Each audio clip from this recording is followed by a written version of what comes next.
حمزہ کھڑی زیر ای، با کھڑی زیر بی، تا کھڑی زیر۔ السلام علیکم ورحمۃ اللہ وبرکاتہ۔ محترم ناظرین و قارئین، گزشتہ سبق میں ہم نے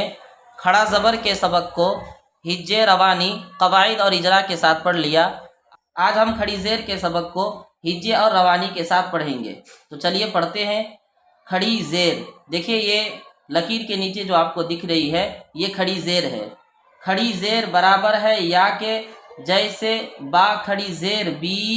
برابر ہے با یا زیر بی کے، یعنی جس طریقے سے یا ساکن سے پہلے زیر ہو تو یا مدہ ہوتا ہے اور اس کو ایک الف کے برابر کھینچ کر پڑھتے ہیں، اسی طریقے سے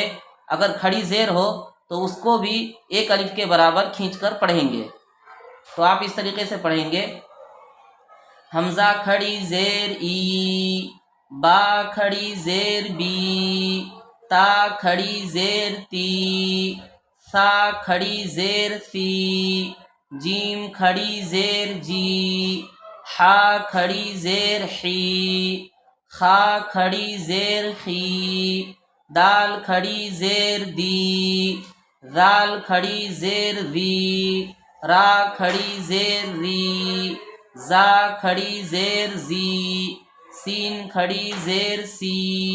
شین کھڑی زیر شی، صاد کھڑی زیر صی، واد کھڑی زیر ضی، طا کھڑی زیر طی، ظا کھڑی زیر ظی، عین کھڑی زیر عی، غین کھڑی زیر غی، فا کھڑی زیر فی،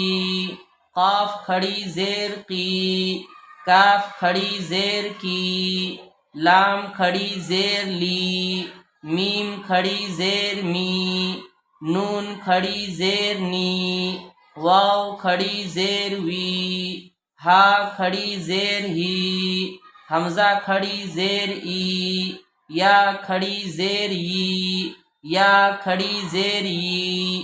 تو قارئین یہاں پر آپ ایک بات دھیان میں رکھیں، وہ یہ کہ دیکھیے یہاں لکھا ہوا ہے کھڑا زیر، حالانکہ بہت سے نورانی قاعدہ میں لکھا ہوا ہے کھڑی زیر، اور میرے خیال میں کھڑی زیر پڑھنا زیادہ مناسب ہے، کیونکہ زیر یہ مؤنث ہے، اس کے مناسبت سے ہم اس کو کھڑی زیر پڑھیں گے، کھڑا زیر نہیں پڑھیں گے۔ اس لیے آپ دیکھیے یہاں پر ہم نے الف کو مٹا کر اوپر یا لکھ دیا ہے، کھڑی زیر، اس لیے آپ بھی اس کو ہجے میں اور روانی میں کھڑی زیر ہی پڑھیں گے، کھڑا زیر نہیں پڑھیں گے۔